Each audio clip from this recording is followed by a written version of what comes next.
I think Avengers doomsday will be a bad movie. अब देखो, मैं ये बिल्कुल भी नहीं कहने लग रहा हूँ कि एवेंजर्स डूम्सडे फ्लॉप हो जाएगी। अब तो प्रैक्टिकली इम्पॉसिबल है एवेंजर्स डूम्सडे का फ्लॉप होना, क्योंकि जो कास्ट लिस्ट है सिर्फ और सिर्फ उसके बेस पे मेरे हिसाब से 1 बिलियन तो कम से कम कमा लेगी एवेंजर्स डूम्सडे। बट अगर मेरे को क्वालिटी की बात करनी हो मूवी की, तो आई थिंक इतनी बढ़िया नहीं होने वाली एवेंजर्स डूम्सडे।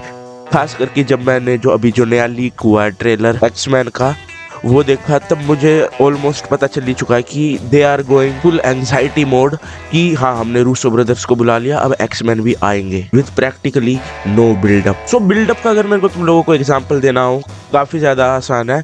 मान के चलो, अगर मार्वल ने आयरन मैन 1 निकाली होती, आयरन मैन 2 निकाली होती, विच आई एम बीइंग ग्रेशियस, फिर उसके बाद कैप्टन अमेरिका निकाली होती एंड फिर डायरेक्ट इन्फिनिटी वॉर निकाली होती, तुमको कैसा लगता? It would have been a cluster fire कि कितने सारे जो कैरेक्टर्स है, जैसे कि Black Panther, even most importantly Thor. क्या तुमको लगता है कि जब थोर वकांडा में लास्ट में आता है इन्फिनिटी वॉर के, क्या लोगों का सेम टू सेम रिएक्शन होता अगर सिर्फ और सिर्फ ये 2 मूवी आती फिर उसके बाद डायरेक्ट इन्फिनिटी वॉर आती?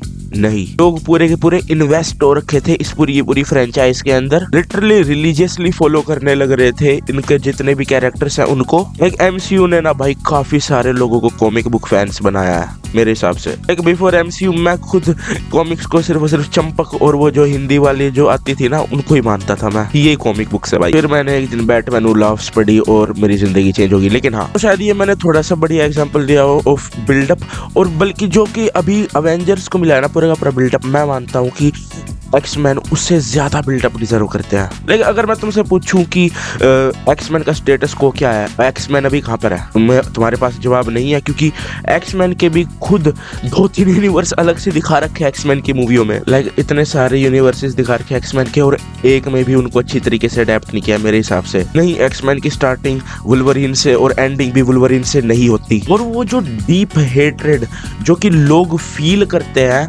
म्यूटेंट्स के प्रति, और म्यूटेंट्स का डे टू डे स्ट्रगल अभी तक एमसीयू के अंदर उतनी बढ़िया तरीके से नहीं दिखाया है। तो अगर जो इंसान ने बेशक से पुरानी एक्समैन की भी मूवियां देख रखी होंगी ना, वो अगर जाएगा ये वाली एक्समैन मूवी देखने के लिए, बेशक से अगर वो कॉमिक एक्यूरेट सूट्स पहना रखा है साइक्लोप्स को, लेकिन फिर भी उसके लिए वो एक बेजान कोई कैरेक्टर है जो कि बस स्क्रीन टाइम खाने लग रहा है। अगेन मुझे नहीं पता कि इस मूवी के अंदर कौन सी यूनिवर्स के एक्समैन आने वाले हैं, which is a big problem. Also मुझे नहीं पता कि लोग इतनी जल्दी इस चीज को कैसे भूल गए, लेकिन इतनी ज्यादा न्यूज आने लग रही थी कि जो एवेंजर्स डूम्सडे है ना, वो साथ में फिल्म होने लग रही है जैसे जैसे वो राइट होने लग रही है। If that makes any sense, if I am putting it the right way. Russo brothers का बहुत ज्यादा बैड रैप हो चुका है एंड गेम के बाद। लोग अभी भी एक्साइटेड है कि भाई रूसो ब्रदर्स आने वाले हैं, बढ़िया मूवी तो बना ही देंगे। जिन लोगों ने एंड गेम के बाद रूसो ब्रदर्स का काम देखा है, वो थोड़े से स्केप्टिक जरूर है इस चीज को लेकर। एंड इवन मैं मानूंगा कि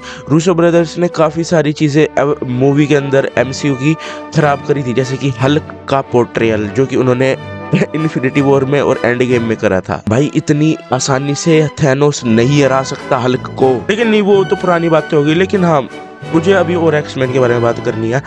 तो ऐसा देखो, ये हो सकता है ये जो पूरा का पूरा एक्समैन का पूरा दिखाया है ना, वो केवल और केवल हाइप के लिए हो, जो कि मेरे हिसाब से रॉबर्ट डाउनी जूनियर को भी उसी चीज के लिए लिया है। कोई नैरेटिवली उतना स्ट्रॉन्ग पॉइंट नहीं होगा इसमें। अगेन मैं मानता हूँ कि जो फैंटास्टिक फोर है और अवेंजर्स है, उनसे इक्वल या फिर उससे ज्यादा इंपॉर्टेंस एक्समैन की है पूरे के पूरे एमसीयू के अंदर, मार्वल के अंदर। लेकिन अगर मेरे को कॉमिक्स में जाना हो ना, तो अगर कॉमिक्स के अंदर ना डार्क फीनिक्स सागा नहीं होती, तो हमें आज की डेट में ना इन्फिनिटी गॉन्टलेट ना मिलती मेरे हिसाब से। That shit fucking revolutionised everything in comic. And एक पॉसिबिलिटी और है कि जो इस मूवी के अंदर है एवेंजर्स डूम्सडे के अंदर, और ये बीच में लीक्स भी आने लग रहे थे या फिर थ्योरीज आने लग रही थी कि इस मूवी के अंदर अवेंजर्स वर्सेस एक्समैन होगा जब इनकर्जन होने लग रहे होंगे, एंड उसमें जो एक्समैन वाला जो यूनिवर्स है वो खत्म हो जाएगा। लेकिन उसमें भी मेरे को दिक्कत है कि फिर तुम इस मूवी का पहली बात तो नाम डूम्सडे रखने क्यों लगने लग रहे हो, डायरेक्ट अवेंजर्स वर्सेस एक्समैन ही रख दो। लेकिन फिर भाई ये वही वाली बात हो जाएगी कि ना हमने जो अभी अवेंजर्स बनी है उसके साथ हमने ना इतना ज्यादा टाइम स्पेंड करा है, ना ही एक्समैन के साथ। लाइक मैं तुमसे पूछता हूँ, एवेंजर्स कौन है? कौन है Avengers? New Avengers. New Avengers अगर एक्समैन से भिड़ेंगे तो ऑब्वियसली एक्समैन जीत जाएंगे, क्योंकि वो स्ट्रीट लेवल हीरोज है, उनसे दीवार नहीं उठाई जा रही थी। और कौन से? यंग एवेंजर्स, जो कि पता नहीं कितने सालों से बस मार्वल बोलने लग रहा है कि यंग एवेंजर्स आएंगे, अभी तक मेरे को नहीं मिला कोई भी टीज। लास्ट वही था एको में या फिर मिस मार्वल के अंदर, जहाँ पर कमाला खान जैसे निक फ्यूरी था वैसे रिक्रूट करने लग रही थी, और कुछ भी नहीं मिला अभी तक। That's the point.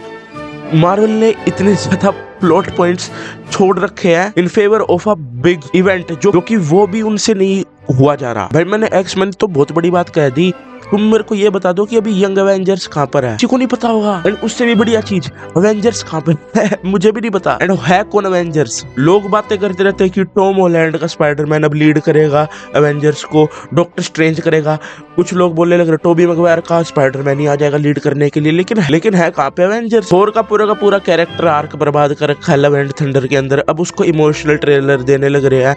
अरे भाई इतने सारे कैरेक्टर्स का तुम एक बारी में कैरेक्टर आर्क पूरा करोगे? देखो ये मूवी ना काफी ज्यादा रश फील होने वाली है मेरे हिसाब से, क्योंकि ये मूवी काफी सारी चीजें जो कि मार्वल ने पहले गलतियां कर रखी है उसको सुधारने का काम करेगी। Also it's crazy to think कि 7 साल बाद हमें एक एवेंजर्स मूवी दिखने वाली है। बट हाँ, मैं काफी ज्यादा स्केप्टिक हूँ इस पूरी चीज को लेके कि एवेंजर्स डूम्सडे एक्सपेक्टेशंस को मीट कर पाएगी। It's on a very thin ice. Also जो रॉबर्ट डाउनी जूनियर का जो पूरा डूम है, मैं डूम के बारे में अभी तक बाय द वे बात नहीं करी, अभी तक मैंने एक्समैन की बात करी है।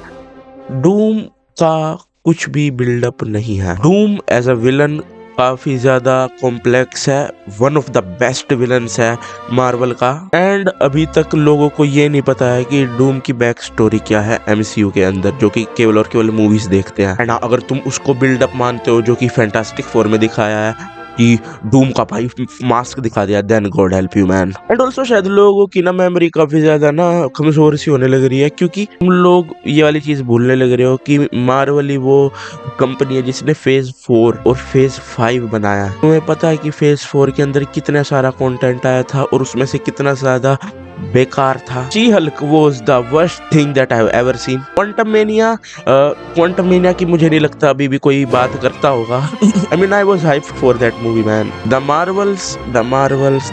हाँ by the way the Marvels वाला पॉइंट भी है कि लोग बोल सकते हैं कि एक्समैन उसमें दिखाया तो थे पोस्ट क्रेडिट सीन के अंदर बीस्ट दिखाया था, भूलिया तो उसका जवाब मैं सिर्फ ये बोलूंगा कि अगर तुम उस चीज को बिल्डअप मानते हो तो तुम्हें बिल्डअपों के बारे में कुछ भी नहीं पता है। लव एंड थंडर जो कि इतनी ज्यादा घटिया मूवी है, पूरा का पूरा जो कैरेक्टर आर्क मिला था थोर को उसको बर्बाद कर दिया है थोर मूवी ने। मल्टीवर्स ऑफ मैडनेस थी एक चीज जिसके बारे में मैं ऑलमोस्ट भूल चुका हूँ, जिनके मैं 2 या 3 प्रोजेक्ट्स कह सकता हूँ कि हाँ ये बढ़िया है और ये एमसीयू कहलाने के लायक है। नो वे होम, साथ में मून नाइट जो कि अभी तक हमें सीजन 2 नहीं मिला है, साथ में शैंग ची। लेकिन ये जो है ना सारे के सारे जो रोस्टर मैंने जब तुमको जो बताया था, ये जेन्युइनली ऑडियंस को देखने हैं इनके कैरेक्टर्स। लेकिन मार्वल एको जैसी सीरीज बनाने लग रहा है और अपना टाइम वेस्ट करने लग रहा है। एको तुमको याद भी है क्या हुआ था एको के अंदर? बना स्टिल अभी काफी ज्यादा कंटेंट आने वाले हैं 2026 के अंदर मार्वल के। I still have somewhat of hope. अभी वंडरमैन का आया था ट्रेलर जो कि ठीक ठाक लगने लग रहा है। साथ में स्पाइडरमैन की भी मूवी आएगी मैन, स्पाइडरमैन और साथ में अवेंजर्स 1 साल के अंदर। ऑल्सो ब्लेड तो मेरे हिसाब से भाई कैंसिल ही हो चुकी है। ब्लेड मैं तब से सुनने लग रहा हूँ जब मैं 10वीं क्लास में था। पनिशर स्पेशल भी आने वाला है इस साल शायद से, और डेयरडेविल बोर्न अगेन का सीजन 2। सीजन 1 की एंडिंग मेरे को थोड़ी बहुत अजीब सी लगी थी, लेकिन भाई सीजन 2 के अंदर जो उसका सूट दिखाया गया है ना, जो लीक हुआ गया है, आई मीन तगड़ा होने वाला भाई सीजन 2 मेरे हिसाब से डेयरडेविल का। आर्मर वॉर्स भी एक चीज थी जो कि मुझे नहीं पता कि आएगी या नहीं आएगी, मेरे हिसाब से तो आनी नहीं चाहिए। शैंग ची 2 जो कि खुद शायद एक्टर ने लीक कर दी थी, वो भी उसके लिए भी एक्साइटेड हूँ भाई मैं। शैंग ची काफी ज्यादा अंडर यूज्ड कैरेक्टर है एमसीयू के अंदर मेरे हिसाब से। तो हाँ भाई ये है लाइनअप ऑफ एमसीयू। अब इसमें मुझे नहीं पता कि ये कितना बिल्डअप कर पाएंगे डूम्सडे के लिए, लेकिन हाँ एक बात जरूर क्लियर है कि this will be something to witness. सबसे ज्यादा क्लासिक हीरोज एक साथ आने लग रहे हैं। It will be fun to watch. भाई डूम को सबसे ज्यादा स्क्रीन टाइम मिले इस पूरी मूवी के अंदर, मैं ये चाहता हूँ, क्योंकि जो अवेंजर्स है ना उनको secret Wars 2 movie secret Wars की उनमें मिल जाएगा स्क्रीन टाइम मेरे हिसाब से। ऑल्सो ये मूवी एटलीस्ट 4 घंटे की होनी चाहिए। एंड ये वाली चीज़ मैं ऐसे भी नहीं बोलने लग रहा हूँ कि नहीं मैं फ़ैन हूँ, मेरे को 4 घंटे की मूवी चाहिए, 4 घंटे की तो चाहिए।